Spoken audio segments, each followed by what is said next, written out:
Baik, kawan-kawan dari mass media, selamat malam. Kami yang diundang pada pertemuan dengan Bapak Presiden pada sore hari ini, mulai jam 3 dan kurang lebih pertemuan selama 3 jam.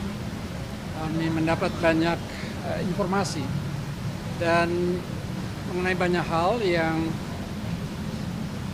juga menarik perhatian masyarakat kita, khususnya berbagai aspek politik luar negeri kita, utamanya yang terkait dengan pembentukan Board of Peace dalam kerangka menyelesaikan permasalahan Palestina di Gaza khususnya. Jadi dalam diplomasi memang sebagian besar, kalau tidak dapat dikatakan, banyak hal yang bersifat confidential, yang rahasia. Karena itu kita yang di luar pemerintahan, baik para mantan menteri luar negeri, wakil menteri luar negeri, akademisi, juga tidak selalu dapat memperoleh informasi yang akurat, apalagi kalau itu dari sumber informasi melalui tulisan, ungkapan di mass media, apalagi media sosial. Karena itu satu kesempatan berharga bahwa sore ini kita mendapat pencerahan dan banyak informasi yang tidak kita ketahui. Persoalannya adalah kita tidak memiliki informasi utuh, tapi persepsi yang berkembang bisa jadi jauh dari itu, dan kami yang pernah aktif di bidang diplomasi juga tidak banyak bisa memberikan penjelasan. Jadi input yang berharga dari Bapak Presiden, misalnya tadi salah satu sisi yang penting adalah ikut sertanya Indonesia pada Board of Peace, Badan Perdamaian untuk membantu penyelesaian masalah Palestina khususnya di Gaza. Jadi kita ikut serta dalam Board of Peace ini setelah melalui 2 rangkaian konsultasi di antara negara-negara berpenduduk mayoritas Islam atau negara Islam. Pertama di New York di sela-sela pertemuan Majelis Umum PBB pada akhir tahun lalu, dan juga ketika kita pada akhirnya memutuskan bergabung, kita juga melalui proses konsultasi yang erat dengan 7 negara Islam atau negara berpenduduk mayoritas Islam. Mengapa ini dianggap penting? Dan saya juga ikut menganggap penting karena 8 negara ini dapat menjadi kekuatan penyeimbang di dalam Board of Peace, termasuk keputusan-keputusan yang akan diambil oleh badan ini. Memang ada kekhawatiran bahwa Trump akan memainkan peran luar biasa, tidak dapat dikontrol, tapi setidaknya 8 negara ini dengan bisa menyeimbangkan proses di dalam Board of Peace. Itu pertama. Yang kedua dalam kaitan dengan kontribusi kita, yaitu juga perdebatan publik yang cukup tajam kadang-kadang, bahwa kita ikut menyumbangkan pikiran, menyumbangkan dana sebesar itu. Sebetulnya juga belum diputuskan kapan kita akan menyumbang. Tapi kalau saya tadi dalam kontribusi saya dalam diskusi adalah bahwa wujud sumbangan kita adalah nanti untuk bagaimana membantu rakyat Palestina di Gaza.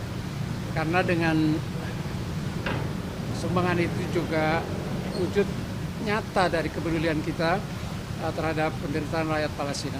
Yang lain juga yang kontroversial di perdebatan publik adalah bahwa proses pembentukan maupun nanti operasionalisasi dari Dewan Badan Perdamaian ini tidak menyertakan PBB.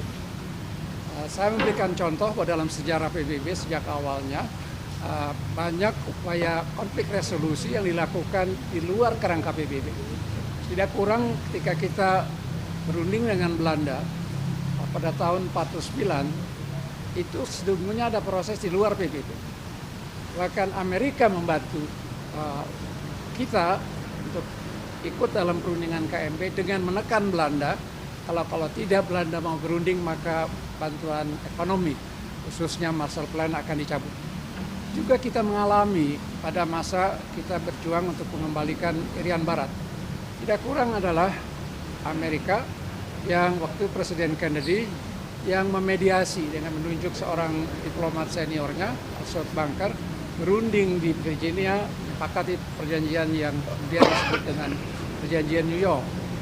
PBB mungkin belakangan berperan dalam mengelola administrasinya.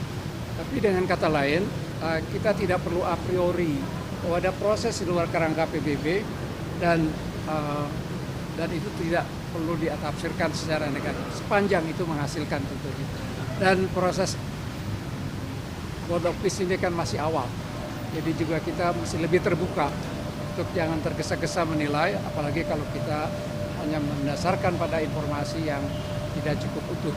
Nah, tadi ini pertemuan ini memberikan pada kita semua Presiden penjelasan yang lebih utuh tentang apa yang disebut dengan Board of Peace, kontribusi kita, dan juga dijelaskan bahwa sesungguhnya sebagai anggota Board of Peace, kalau kita jadi menyumbang nanti, maka kita juga leluasa untuk ikut dalam program apa, tapi buat kita program yang akan dikembangkan harus demi kepentingan rakyat Palestina di Gaza.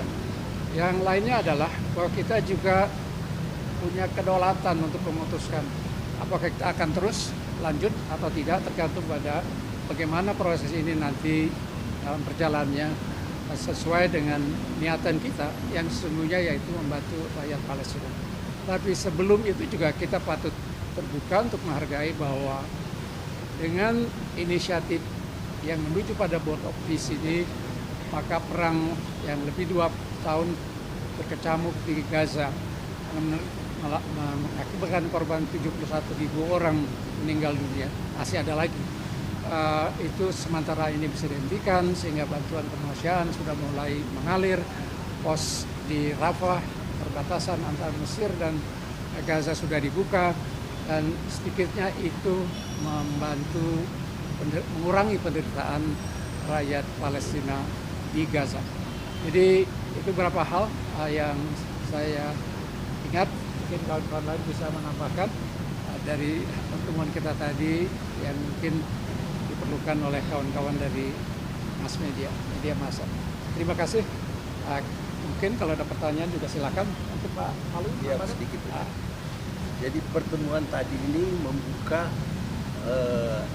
cakrawala kita sebenarnya, dan banyak pertanyaan-pertanyaan yang selama ini kita ingin ketahui tadi oleh Bapak Presiden dijelaskan sejelas-jelasnya, dan yang paling penting dalam penjelasan beliau itu bahwa Indonesia tidak pernah meninggalkan komitmen terhadap perjuangan Palestina dan tetap menginginkan adanya two-state solution. Itu kalau istilah awamnya itu adalah harga mati, two-state solution. Jadi tidak perlu didengarkan Netanyahu yang mengatakan tidak akan menyetujui adanya two-state solution. Oleh Bapak Presiden tadi dikatakan kalau Board of Peace ini kelihatan tidak sejalan dengan cita-cita bangsa Indonesia, maka dengan mudah kita bisa keluar. Jadi beliau tekankan kepada masyarakat seluruhnya bahwa keikutsertaan Indonesia tidak lain adalah komitmen untuk membela Palestina dan menginginkan adanya penyelesaian yang adil bagi Palestina. Satu aja saya mau tekankan adalah bahwa kami mendapat suatu pencerahan saat ini yang betul-betul mendalam. Saya tidak sebetulnya mempersiapkan untuk ini. Saya kira saya mau tanya-tanya yang aneh-aneh. Ternyata dia sudah jelaskan semua, apa lagi. Jadi saya tadi hanya memuji bahwa usaha ini penting supaya rakyat kita pun mengerti apa yang diambil putusan-putusan oleh pemerintah. Sebab hal ini masalahnya pelik. Jadi tidak bisa sembarangan diceritakan di mana saja. Jadi ini adalah kesempatan saya kira yang dibuka oleh Pak Presiden yang harus kita hargai dan harus dapat kita pergunakan bersama. Terima kasih. Ada lagi? Ya, Kalau cukup. tidak ada? Cukup kalau gitu. Cukup sekian. Terima kasih. Terima kasih. Yuk, Pak Hasan. yuk, Pak Hasan. Thank you so much, Best. Pak. All the best. Selamat. Sorry, Prof. Stay updated. Info terkini masih banyak. Jangan lupa subscribe, like, dan share YouTube official OKZone. Dan selengkapnya ada di okezone.com.